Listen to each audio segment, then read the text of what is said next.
Hello friends, new year review চ্যানেলে সবাইকে স্বাগত। আজ আমি আপনাদের সাথে ইংলিশ ল্যাঙ্গুয়েজ অ্যান্ড কম্প্রিহেনশন সম্পর্কে আলোচনা করব, যেটা ভীষণ ইম্পর্ট্যান্ট আগামী সমস্ত পরীক্ষার জন্য। WB, SSC, group D, group C এবং রাজ্যের সমস্ত পরীক্ষা ডব্লিউবিসিএস আর কেন্দ্রীয় পরীক্ষা এমটিএস, সিএইচএসএল অ্যান্ড সিজিএল সমস্ত পরীক্ষার জন্য আমি এই সেটগুলো একটা একটা করে টপিক হিসেবে সাজিয়েছি। আজকে যে সেটটা হবে সেটা হচ্ছে সেট 1, ইংলিশের উপরে সেট 1। ধরে ধরে খুব সুন্দর করে করাবো, আপনারা শুধু সুন্দর করে দেখে যান আর বুঝবেন, নিশ্চিতভাবে বুঝবেন। না বুঝলে কিন্তু ইংলিশ আপনারা পারবেন না। প্রতিটা লাইন যেভাবে পড়াবো, যেভাবে শেখাবো সেভাবে শিখে যাবেন। দেখুন প্রথমটা কি বলছে, 66 দাগ, আইডেন্টিফাই দ্য সিনোনিম অফ অ্যাবসলভ। এই যে সিনোনিম মানে হচ্ছে সমার্থক শব্দ, সমার্থক শব্দ। অ্যান্টোনিম মানে বিপরীত শব্দ, যাকে আমরা অপোজিট ওয়ার্ডও বলি। তাহলে সিনোনিম সমার্থক শব্দ যে আছে কিসের? অ্যাবসলভ। এই অ্যাবসলভের সমার্থক শব্দ। এই অ্যাবসলভ একটা নাউন, আমি ব্র্যাকেটে লিখে দিলাম নাউন। তাহলে অ্যাবসলভ শব্দের অর্থ হলো ক্ষমা করা বা যুক্তি দেওয়া। এখানটা আমরা লিখব ক্ষমা করা। অ্যাবসলভ শব্দের অর্থ হচ্ছে ক্ষমা করা। তাহলে এই যে অ্যাবসলভ শব্দের অর্থ ক্ষমা করা, তাহলে এখানটায় আমাকে দেখতে হবে এই একই শব্দের উচ্চারণ আর একই শব্দের মানে শুধু এখানটা কোথায় আছে? হেট মানে ঘৃণা করা। তাহলে এটা হবে না, এটা একদম হবে না। হেট মানে ঘৃণা করা, হলো না। রিবিউক মানে তিরস্কার করা। তিরস্কার মানে বকাঝকা করা, এটা হচ্ছে না। অ্যাটন মানে প্রায়শ্চিত্ত করা, তাহলে এটা হচ্ছে না। হেট মানে ঘৃণা করা, রিবিউক মানে তিরস্কার করা, অ্যাটন মানে প্রায়শ্চিত্ত করা। কিন্তু আমাদের বলেছে অ্যাবসলভ, পার্ডন। এই অ্যাবসলিউটলি ডি দাগের উত্তর আমাদের সঠিক হবে। এই ইংলিশের ক্ষেত্রে কিন্তু প্রতিটা ওয়ার্ডস এর মানে আমাদের জানতেই হবে। বাংলায় যদি আপনি ওয়ার্ডসের মানে না জানেন, তাহলে একটা প্রশ্নের উত্তর আপনি করতে পারবেন না, টুক্কা লাগিয়ে কিচ্ছু হবে না। এই যে কম্পিটিশন বাড়ছে, এটা আপনাকে বুঝে করতে হবে। আর আমি যেভাবে সেট 1, সেট 2 এভাবে অনেকটা সেট করাবো, শুধু ভালো করে ভিডিওগুলো দেখে যান। ফ্রিতে তো ভিডিও দেখছেন, তা দেখতে কি অসুবিধা? একটু সময় দেন, সময় দিলে আপনি নিজের সমস্ত নলেজ ভাণ্ডারটাকে অনেক বেশি করে ফেলবেন, যদি ভাগ্য ভালো থাকে। আমি আজও পর্যন্ত বলবো, চাকরি কিন্তু বেশিরভাগ সময় ভাগ্যের উপরও ডিপেন্ড করে, বেশিরভাগ। তাহলে দেখা গেলো আপনি এটা পড়ে যাচ্ছেন অ্যাবসলভ, এবং এই ক্ষমা করার মানে হচ্ছে পার্ডন। এটা আপনিও জানতে পারলেন, এই পার্ডন মানে ক্ষমা করা আর অ্যাবসলভ মানে ক্ষমা করা। তাহলে আপনি মেরে দিলেন দাগ। যদি অন্য কেউ, যেটা দেখা গেলো সে পড়ে যাচ্ছে না, সে টুক্কা লাগিয়ে মেরে দিচ্ছে, এ দেখা গেলো অ্যাটনে মেরে দিচ্ছে, তার কি চাকরি হবে? হবে না। কিন্তু হবে কিন্তু আপনার চাকরি, যদি ঠিক করে পড়ে যান তবে হবে। প্রতিটা লাইনের শব্দে মানে অন্তত জেনে যাবেন, তাহলে আমাদের উত্তর হয়ে গেল। তারপরে দেখেন, fill in the blank with the correct word. সঠিক শব্দ দিয়ে এই যে ব্ল্যাঙ্কগুলোকে পূরণ করো। কি বলছে? মাই father is dash the MP. এইবারে এই যে এমপির আগে কি আর্টিকেল বসে? এখানে আর্টিকেলের ARTICLE আর্টিকেলের উপর আমাদের গুরুত্ব দিতে হবে একটু। এই যে টপিকগুলো দেখতে পাচ্ছেন, প্রথমে এসছে সিনোনিম টপিক থেকে, তারপরে এবার আসছে আর্টিকেল টপিক থেকে। ঠিক আছে, আর্টিকেল কিন্তু পড়তে হবে। যে টপিকগুলো এখানে আসবে অবশ্যই অন্তত সেই টপিকগুলো একটু ঝালিয়ে যাবেন। আর আমার সেট তো পাশে আছে, দেখেন। তারপরে my father is dash the MP 67-এ। এইবার এমপি, এ উচ্চারণ হচ্ছে এমপি। এ যখন উচ্চারণ হবে, তাহলে দেখেন, মাই ফাদার ইজ ড্যাশ এমপি, তাহলে এমপি উচ্চারণটা কেমন হচ্ছে? ভাওয়েলের মতো লাগছে না? এ উচ্চারণ আসছে প্রথমে, তাহলে এর আগে কী বসে? অ্যান বসে, তাহলে নিশ্চিতভাবে এখানে অ্যান উত্তর হবে, অ্যান এমপি। ওকে, তাহলে আর্টিকেলটা নিশ্চিতভাবে পড়ে যাবেন, এর আর্টিকেলের থেকে আসবেই একটা। তারপরে যে কোনো পরীক্ষায়, আমি সমস্ত পরীক্ষার জন্যই কিন্তু করছি, এটা স্পেসিফিক্যাল একটা পরীক্ষার জন্য অন্তত নয়, এটা সমস্ত পরীক্ষার জন্য, কেন্দ্র সরকার, রাজ্য সরকার, সমস্ত পরীক্ষার জন্য একটাই সলিউশন। তারপর দেখেন, চুজ দ্য কারেক্ট সিনোনিম এসছে, আবার সে সমার্থক শব্দ এসছে ফর দ্য ওয়ার্ড ক্যাপিচুলেট। এই ক্যাপিচুলেটের মানে কি আমাকে আগে সেটা জানতে হবে। এই ক্যাপিচুলেটের মানে হচ্ছে স্বীকার করা। কি করা?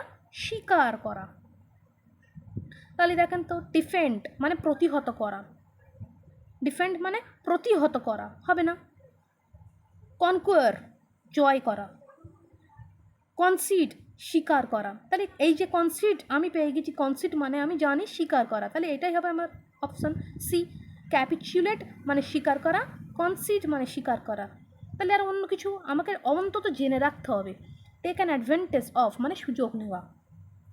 ওকে, তারপর 69, feel in the blank with the correct idiom. আমাকে ইডিয়াম বের করতে হবে এখানে, ইডিয়াম জানতে হবে, ঠিক আছে? দেখেন idiom, the environmental activities are fighting dash to prevent global warming। তাহলে আমাকে বলছে দ্য এনভায়রনমেন্টাল অ্যাক্টিভিটিস মানে কি, সমস্ত রকমের যে পরিবেশবিদরা যারা অ্যাক্টিভিটিস, যারা সমাজকর্মীরা, আর ফাইটিং লড়াই করছে, টু প্রিভেন্ট গ্লোবাল ওয়ার্মিংয়ের বিরুদ্ধে। তাহলে এখানটা টুট অ্যান্ড টাং এরম তো নেই, টুট অ্যান্ড হার্ট এরম নেই, টুট অ্যান্ড জ না, টুট অ্যান্ড নেল অথবা ক্ল, টুট অ্যান্ড নেল অথবা ক্ল, NAIL নেল মানে কি প্রাণপণ লড়াই করা, একদম ফাইট করা, নেল, টুট অ্যান্ড নেল অথবা ক্ল। এই হচ্ছে আমার অপশান বি উত্তর। 69-এর অপশান বি হচ্ছে টুট অ্যান্ড ক্ল, অথবা যদি এখানটা ক্ল না থাকে, নেল থাকে, তাহলে কিন্তু ওইটাই উত্তর। তারপরে 70 দাগ, one that is free from stain or blemish is, যে সমস্ত রকম ব্লেমিশ মানে সমস্ত রকম ওই প্রতিবাদের উপরে, মানে প্রতিবাদ যার উপরে নেই সে কে, তাকে ইংলিশে আমরা কি বলবো? তাকে ইংলিশে একটাই উত্তর, ইমাকিউলেট। ইমাকিউলেট মানে কি, মানে পবিত্র টাইপের, পবিত্র, ধরেন এটা পবিত্র, মানে যাকে আমরা অপবিত্র হিসেবে মানি না, যাকে পবিত্র হিসেবেই মানা হয়, সে হচ্ছে ইমাকিউলেট। তাহলে ওয়ান দ্যাট ইজ ফ্রি, সে সমস্ত রকম ঊর্ধ্বে, কিসের ঊর্ধ্বে? From stain or blemish is, তাহলে হবে ইমাকিউলেট। তাই আমাদের এইগুলো একটু জানতে হবে। ইমপারফেক্ট মানে কি, ডিফিলেট মানে কি, সলিউটেড মানে কি, এটা আপনাদের সবার হোমওয়ার্ক থাকলো। জানাবেন তো নিচে একটু কমেন্ট সেকশানে কী এর মানেগুলো। ওকে, তারপরের দাগ 71, choose the correct meaning of the underlined word in the following sentence. নিচে যে সেন্টেন্স আছে সেটার তলায় যেটা দাগ আছে সেটার সঠিক মিনিং খুঁজে বের করুন, মানে বের করুন। ইউ শুড নট অ্যাবেস, এই abbess others in an attempt to elevate your self. এই অ্যাবেসের মানে কি? অ্যাবেস কথার অর্থ হলো ডিগ্রেড মানে হতমান করা, অ্যাবেস করা। এটার মানে কি সেটা আমাদেরকে অবশ্যই জানতে হবে। অ্যাবেস হতমান, বলছে you should not abase others in an attempt to elevate yourself. কাউকে অপমান করা, অ্যাবেস করা মানে অপমান করা টাইপের। তাহলে এখানটা কী হবে, সঠিক কোথায় আছে? প্রমোট করা, কি প্রমোট করা না, ইনজিওর করা না, তাহলে আমাদের কোনটা উত্তর হবে? ডিগ্রেড, নিচু করা। ডিগ্রেড মানে কি? নিচু, নিচু করা। ফ্লোট তাহলে হবেই না, ডিগ্রেড। ফ্লোট মানে হচ্ছে বিদ্রুপ করা, ফ্লোট মানে বিদ্রুপ। আমাদের উত্তর সি হবে, নিচু করা মানে হতমান, অপমান করা, অপমান মানে নিচু করা, তার মানে ডিগ্রেড। বুঝলে? তারপরটা, which word is opposite of rough? Rough মানে রুক্ষ সূক্ষ্ম, রুক্ষ সূক্ষ্মর অপোজিট ওয়ার্ড কী হবে? রাফ শব্দের অর্থ হলো দুর্বৃত্ত, রুক্ষ সূক্ষ্ম, ঠিক আছে? তাহলে এবার আমরা দেখতে হবে স্কাউন্ড্রেল। স্কাউন্ড্রেল মানে অর্থ হলো সতর্ক,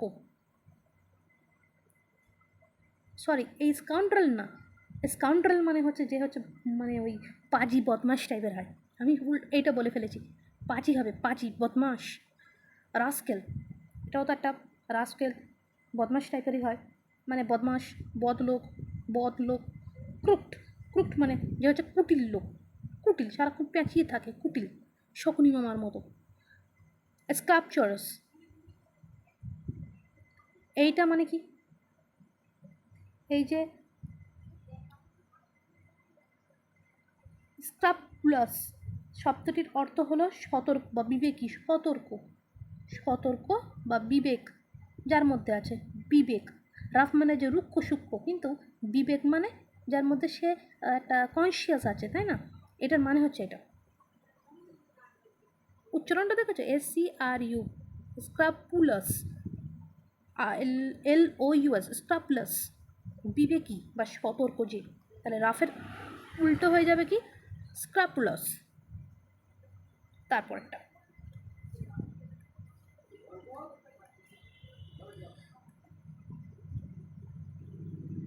আমরা দেখে নেবো কি আছে। ইয়েস, 73 নম্বর দাগে, what is correct word for an afternoon rest or nap? তাহলে what is the correct word an afternoon rest or nap? যদি একটা ছোট্ট ন্যাপ নেওয়া হয় বা আফটারনুন রেস্ট, এটাকে আমরা কি বলবো? এটাকে আমরা বলবো, দেখতে হবে আমাদের, সিয়াস্টা। সিয়াস্টা মানে কি? সর্বপ্রথমেই দিয়ে দিয়েছে, সিয়াস্টা মানে মধ্যকালীন ঘুম, মধ্যকালীন নিদ্রা। ছোট্ট করে নিদ্রা নেয় না, সেই নিদ্রা হচ্ছে মধ্যকালীন নিদ্রা, সিয়াস্টা। তাহলে আমার এটাই উত্তর। ডোজ, ডোজ মানে তন্দ্রা, তন্দ্রা, ঘুম ঘুম ভাব। আর ক্যাটন্যাপ, ক্যাটন্যাপ মানে চটকা ঘুম। স্লাম্বার মানে ঘুম। তাহলে আমাদের হয়ে যাবে সিয়াস্টা, মধ্যকালীন ঘুম, যে আফটারনুন রেস্ট অর ন্যাপ। তারপরেরটা কি বলছে? বলছে after hard work for his family since long back, he deserves to cool his heels, cool his heels for some days. Here the meaning of the idiom underline is cool his heels. এর মানে কি? Cool his heels মানে to take rest. Cool his heels মানে to take rest, rest করা। প্রথমে আমার উত্তর বেরিয়ে যাচ্ছে, সাধারণত উত্তর বড়টাই বেরোয়, কিন্তু এখানটা সব থেকে ছোটোটা লাগছে যেন। টু টেক রেস্ট, রেস্ট মানে আরাম করা। কুল হিজ হিলস মানে টু টেক রেস্ট, আরাম করা। তারপর একটা 75টা, fill in the blank with a suitable word. তো কী বলছে? The criminal was able to, the criminal was able to, আসামি পারে, কি পারে? Dash the police by plunging into the river. The criminal was able to dash the police by plunging into the river. তাহলে এখানটায় আমাকে জানতে হবে কী জিনিস? ALLUDE, অ্যালিউড শব্দের অর্থ পরোক্ষভাবে বলা যায় সে ইনডাইরেক্টলি, সে ইনডাইরেক্টলি। তাহলে আমার এখানটা উত্তর কোনটা হবে? ইলিউড, ELUDE, ইলিউড, ইলিউড করা। উত্তর আমার ইলিউড। রেভেন্স করা, প্রতিবাদ করা, মানে রেভেন্স নেওয়া, প্রতিশোধ নেওয়া। আমার তো হবে না, তাহলে ইলিউড হবে। মানে কি? এর মানে হচ্ছে পলায়ন করা, মানে পালিয়ে যাওয়া। ইলিউড মানে পালিয়ে যাওয়া, পালিয়ে যাওয়া, পালিয়ে যাওয়া। ইলিউড মানে কি? তাহলে পালিয়ে যাওয়া, ELUDE, ইলিউড। তারপরে fill in the blanks with the best fitting word. এখানে সব থেকে বেস্ট ওয়ার্ড কোনটা হবে সেটা লিখতে হবে। Prabir likes reading, he was a dash reader. তাহলে প্রবীর সবসময় পড়তে ভালোবাসে, তাহলে সে কেমন ধরনের ছেলে সেটা আমাদের জানতে হবে, সে কেমন ধরনের ছেলে। অবশ্য ভোরাসিয়াস, ভোরাসিয়াস মানে যে পড়তে ভালোবাসে, পড়াপটু। ভোরাসিয়াস কোথায় আছে? আমি এটা জানি বলে আমি এটা উত্তর মেরেছি একে কথায়। ভোরাসিয়াস মানে পটু, পড়তে পটু, পড়তে পটু, পড়তে যে খুব ভালোবাসে। প্রবীর লাইকস রিডিং, রিডিং করতে ভালোবাসে। হি ওয়াজ এ ভোরাসিয়াস রিডার, হি ওয়াজ এ ভোরাসিয়াস রিডার। ওকে, তারপরেরটা, তারপরে কত দাগ? 77। To be above board means, to be above board means এর মানে কি? টু বি অনেস্ট কোথায় আছে? To be honest, to be honest, to be above board means to be honest, সৎ থাকা। To be above board means to be honest. তারপর 78, something that can not be erased in, যেগুলিকে মুছা যায় না, সেটা কী জিনিস? কী জিনিস সেটা? দেখো তো, ইনকরিজিবল। ইনকরিজিবল শব্দের অর্থ কি সেটাও আমাদের জানতে হবে একটু। ইনকরিজিবল মানে অসংশোধনীয়, অসংশোধনীয়। ইনকরিজিবল মানে অসংশোধনীয়। ইনকরিজিবল মানে হচ্ছে অসংশোধনীয়, বলছে something that can not be erase, যেটাকে কোনো দিনই মোছা যায় না, সেটাকে কি বলে, সেটাকে আমরা কি বলবো দেখতে হবে আমাদের। আমাদের অ্যান্সার হয়ে যাবে 78-এর সি, ইন্ডিলিবল। ইন্ডিলিবল ইন্ডিলিবল ইন্ডিলায়েবল। উচ্চারণ যাই হোক না কেন আপনাদের কিন্তু ঠিকঠাকভাবে বানান দেখতে হবে। ইন্ডিলিবল, দেখুন ইনকরিজিবল মানে অসংশোধনীয়, তাহলে আমাদের আরও অনেক কিছু মানে জানতে হবে, যেমন ইরিভার্সিবল। ইরিভার্সিবল মানে অপরিবর্তনীয়। তারপর তারপর আছে ইনইভাইটেবল মানে হচ্ছে অবশ্যম্ভাবী। এই যে কি জানো ইনডিলিবল। ইনডিলিবল মানে কি? ইনডিলিবল অর্থ হলো অনপনেয়, মানে ইনরিমুভেবল, যাকে মোছা যায় না, রিমুভ করা যায় না, মোছা যায় না, এর মানে হচ্ছে যাকে মোছা যায় না, ইরেস্ট করা যায় না, তাহলে ইনডিলায়েবল। ওকে, তারপরে 79 কি বলছে, fill in the blank with a suitable word. কোনটা এখানে সব থেকে বেশি মানাবে সেটা লিখতে হবে। Degrees are awarded to the graduates during the annual dash of university. তাহলে degrees are awarded to the graduates during the annual dash of university, এর উত্তর হবে convocation of university. Convocation of university. তারপর একটা synonym, the synonym of the word diminish, synonym of the word diminish, এর ডিমিশ কথার অর্থ হলো মৃত্যু, তাহলে এর উত্তর হবে ডিসিজ। ডিসিজ মানে মৃত্যু। তারপর একটা আমরা জানবো, read the sentence, find out the word there is any error. যদি এরর থাকে তাহলে কোনটা সেটা বের করতে হবে। এখানটা যেটা সঠিক হবে সেটাই আমাদের লিখতে হবে, সেটা কোনটা সঠিক সেটা বুঝবো কী করে। তাহলে প্রথমটা দেখি, it is considered that a man who is not healthy can live his life in a normal way. It is considered, এটার মধ্যে ভুল আছে এই জায়গাটা। It is considered কেন, that a man who is not healthy can live his life in a normal way. It is consider, এটা হওয়া উচিত ছিল কিন্তু এখানে it is considered দিয়েছে। তারপর একটা, in the following sentence বা in the following questions, out of the given words choose the one wrongly spelled। এখানে কোনটা সব থেকে ভুলভাবে উচ্চারণ করা হয়েছে। 82 আমরা কোনটা দেখব, নিউমোনিয়া, এটা একদম উচ্চারণ ঠিক। ডায়রি, এই মরেছে, এই বানানটা ভুল তো, ডায়রিয়া বানানটাই ভুল হয়েছে। ডায়রিয়া বানানটা এমন হবে না, ডায়রিয়া বানানটা ভুল হয়েছে। জেনোফোবিয়া, অ্যামিনিয়া, কী বলছে, অ্যামনিসিয়া, এইগুলো ঠিক আছে, এই বানানগুলো ঠিক আছে, কিন্তু ডায়রিয়া বানানটা ভুল আছে, রংলি স্পেলড হয়েছে, ডাবল আর পড়ে গেছে। ঠিক আছে, তারপরে দেখো, in the following question part of the sentence is printed bold. যেখানে বোল্ড করা আছে সেগুলো আমাদেরকে ঠিক করতে হবে। কি, below are given alternatives which may improve the bold part, choose the correct alternative. In order to control rising prices the government has restricted the export of certain commodities. এখানটা কোনটা ঠিক হবে, এই যে টু কন্ট্রোল রাইজিং প্রাইসেস। আচ্ছা, diarrhoea বানানটাকে দেখে নিই কেন আমাদের ভুল হয়েছে, এটা আগে আমাদের দেখে নিতে হবে। এখানে ভুল ছিল DIARROHEA, এই যে HE এর জায়গা হবে HOEA, ডায়রিয়া, HOEA ডায়রিয়া। ওকে, তারপরেরটা যেটা বলছিলাম, এই যে টু কন্ট্রোল রাইজিং প্রাইসেস, এই প্রশ্নের উত্তরটায় আমাদের ভুল কোথায় আছে, কিন্তু আমরা খুঁজে পাচ্ছি না, এখানটা ভুল নেই তো। In order to control rising prices the government has restricted the export of the certain commodities, তাহলে আমরা লিখবো নো এরর কারেকশন রিকোয়ার্ড। তারপরে প্রশ্ন, read a sentence to find out if there is any error. যদি error থাকে তাহলে ঠিক করো, যদি না থাকে নো এরর করে দাও। Not only Johan's friend but also Johan were লাফিং at the joke he cracked. অবশ্যই এখানটা এই যে আমি দেখতে পাচ্ছি এখানে ওয়্যার আছে, এখানটা ওয়্যার হবে না, জোহান তো একজন বলছে, একজনের ক্ষেত্রে তাহলে ওয়াজ হবে, তাহলে ওয়্যার কেন হবে, তাহলে এটা ভুল, তাহলে বিদ্যাক। তারপরটা কি বলছে, in the following question part of the sentence is printed bold, যেটা বোল্ড করা আছে, এই যে বোল্ড বিং মানে below are given alternatives which may improve the bold part, choose the correct alternative. এই বোল্ড পার্ট উঠে গিয়ে কোনটা এখানটা বসবে যেটা সঠিক হবে দেখি তো। He must being overwhelmed with the responsibility.